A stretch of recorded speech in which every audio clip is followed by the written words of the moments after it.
Bismillahirrahmanirrahim. Assalamualaikum warahmatullahi wabarakatuh. Hamdan wa syukron lillah, salatan wa salaman ala rasulillah, nabiyina Muhammad ibni Abdillah, la hawla wa la quwata illa billah, amma ba'd. Yang saya hormati Bapak Ismail Marzuki selaku dosen pengampu mata kuliah profesi keguruan. Saya di sini akan memaparkan hasil tugas kelompok kami yang berjudul Profesi Guru dalam Islam. Sebelumnya, perkenalkan saya Ella Aidia dengan NIM 019 yang akan menjadi moderator dalam presentasi hari ini. Adapun anggota dari kelompok kami, Saya Dwi Rahmawati dengan NIM 010. Saya Nandasina Amalia dengan NIM 040.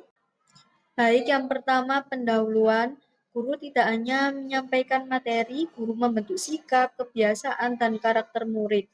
Peran ini muncul karena pendidik dalam Islam menyatukan ilmu, akhlak, dan ibadah. Guru berfungsi sebagai teladan, guru membimbing murid untuk berperilaku baik, memahami ajaran agama, dan menjalani kehidupan yang bermanfaat. Tugas guru juga mencakup usaha menguatkan keimanan serta menanamkan nilai yang membuat murid mampu hidup mandiri dan bertanggung jawab. Kode etik guru menunjukkan sikap yang wajib dijaga dalam berhubungan dengan murid, sesama guru, dan lingkungan sekolah. Selanjutnya, pengertian profesi guru dalam Islam akan disampaikan oleh teman saya Nanda Sinta Amalia, kepadanya dipersilakan. Pengertian profesi guru dalam Islam.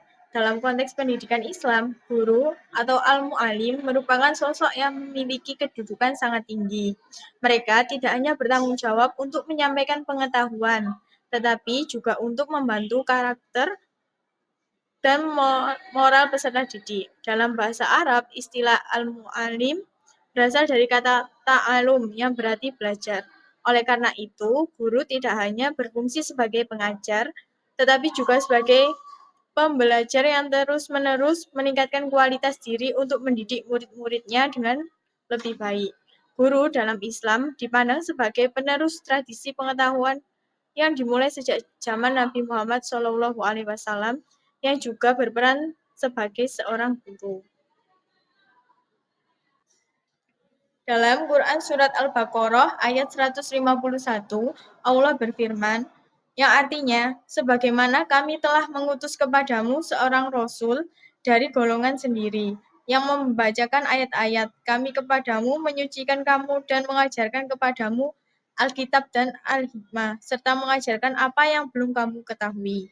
Ayat ini menunjukkan bahwa tugas guru adalah mendidik dan membimbing umat manusia untuk mendapatkan ilmu yang bermanfaat baik di dunia maupun di akhirat. Guru memiliki fungsi ganda sebagai penyampai ilmu pengetahuan dan pembimbing moral, dengan memahami posisi guru yang strategis dalam pembentukan karakter individu.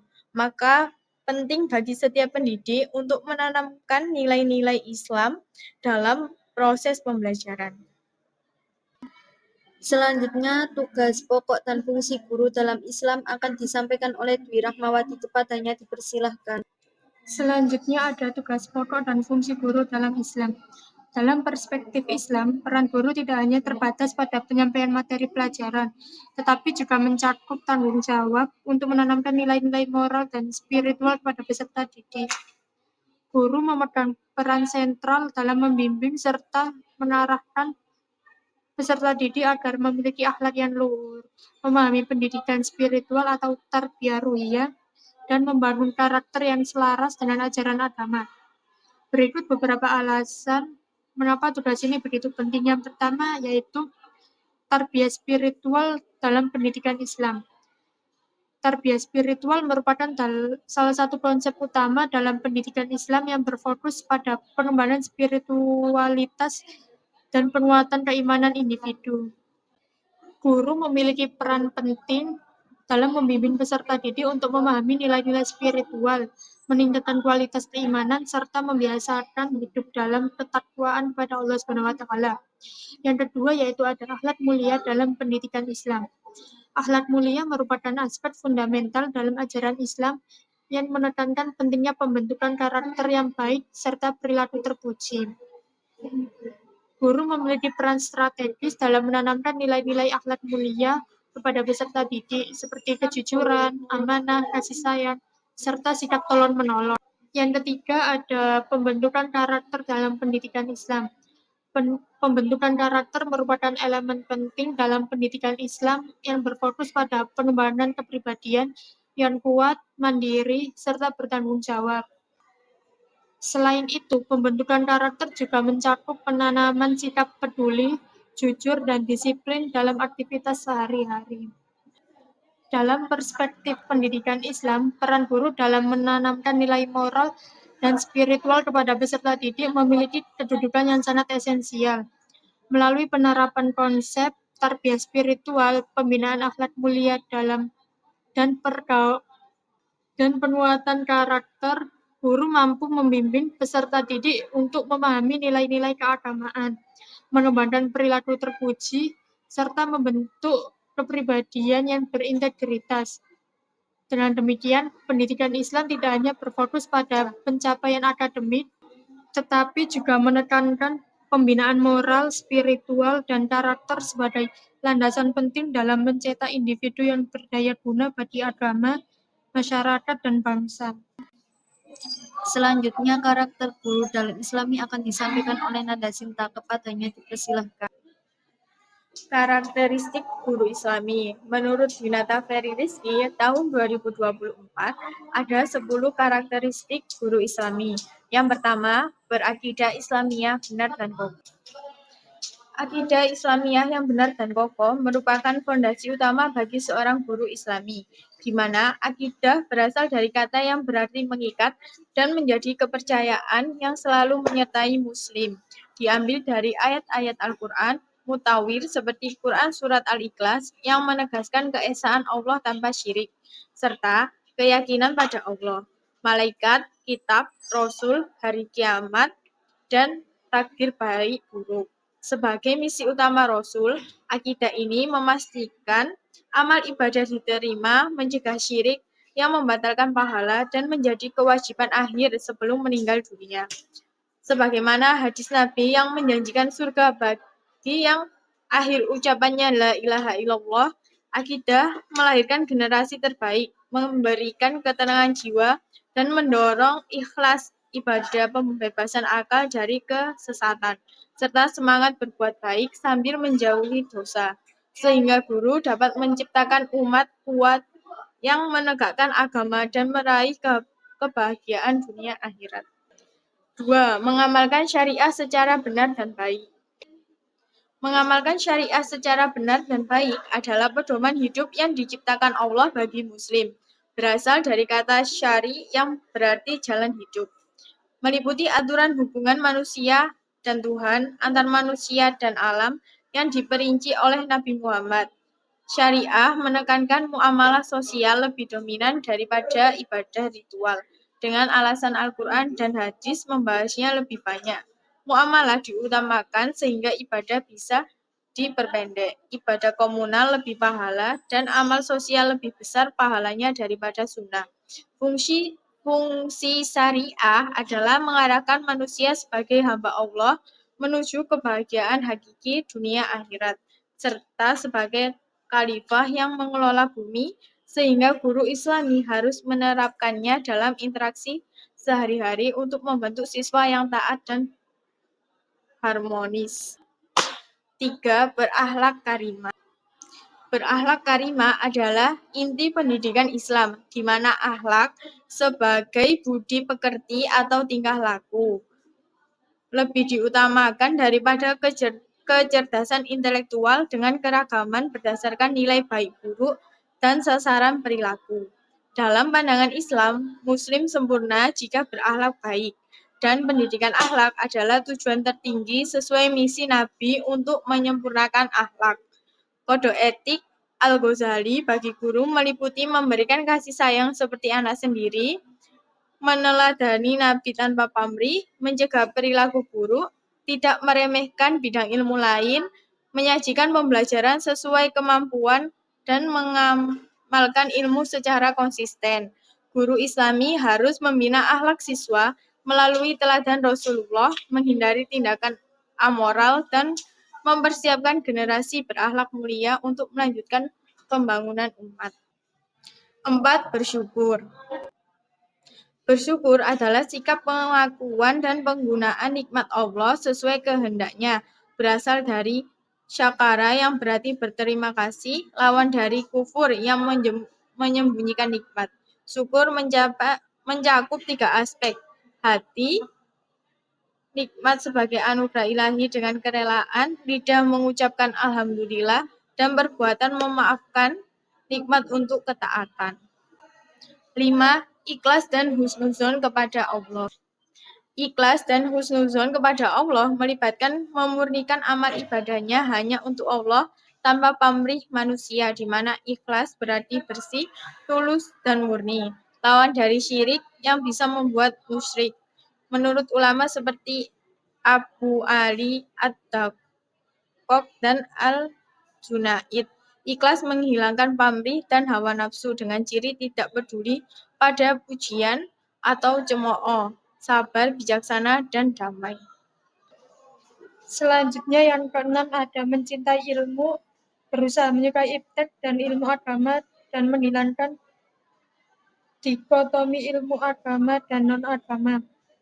Pendidikan harus menyeimbangkan kehidupan material, spiritual, individu sosial, dan pengetahuan moral untuk keseimbangan dunia akhirat. Guru agama Islami harus menguasai iptek untuk meningkatkan iman, menjadi teladan praktis, dan menghadapi perkembangan zaman sehingga siswa dapat menjalani fungsi khalifah dan abid secara maksimal tanpa dikotomi ilmu. Selanjutnya yang nomor 7 ada beretos kerja Islami tinggi. Beretos kerja Islami tinggi adalah sikap dasar terhadap diri dan dunia, mencerminkan karakter, kebiasaan, dan kepercayaan yang berorientasi pada nilai transenden untuk pengembangan spiritualitas dan eksistensial. Etos kerja ini dipengaruhi faktor eksternal seperti lingkungan dan pendidikan, serta internal seperti psikis dan kebutuhan dasar dengan proses kompleks dan dinamis. Selanjutnya yang ke-8 ada profesional. Profesionalisme adalah keyakinan bahwa mengajar adalah profesi penting untuk standar pendidikan, di mana guru sebagai faktor kunci pembelajaran harus menerapkan kurikulum dengan baik. Selanjutnya yang ke-9 ada sabar dan tawakal.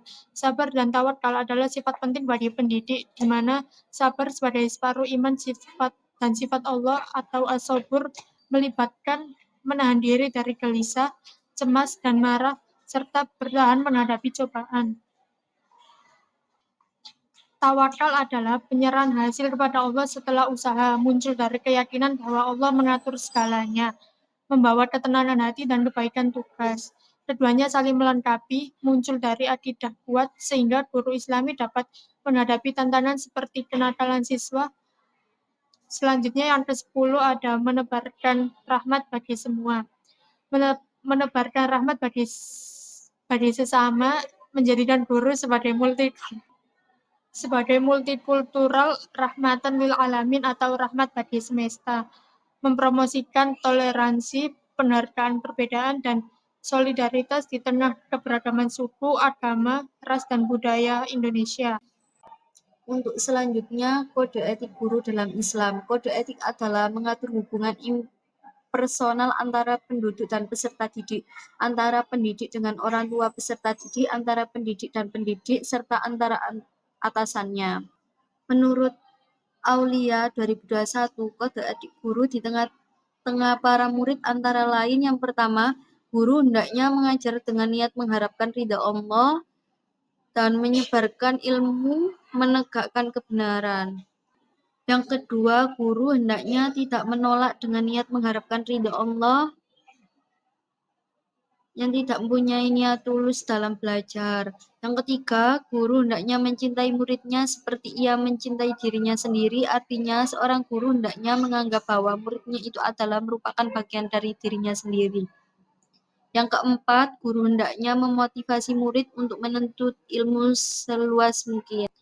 Yang kelima, guru hendaknya menyampaikan pelajaran dengan bahasa yang mudah dan berusaha agar muridnya dapat memahami pelajaran.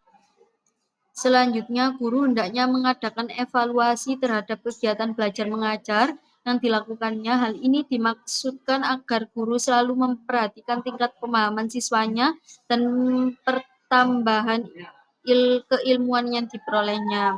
Kemudian, guru hendaknya bersikap adil terhadap semua muridnya.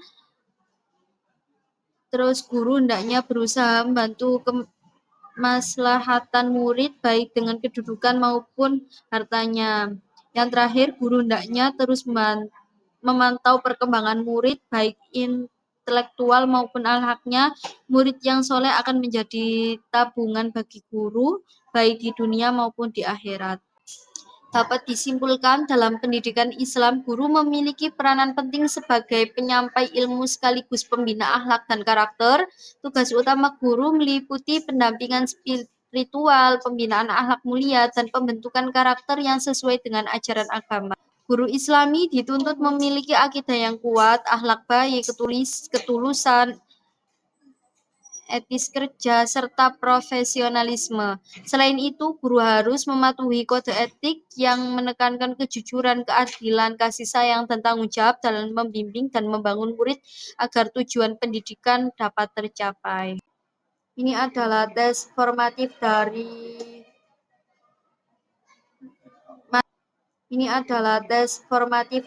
Ini lanjutannya juga tes formatif yang ini lanjut dan ini tes formatif yang isian.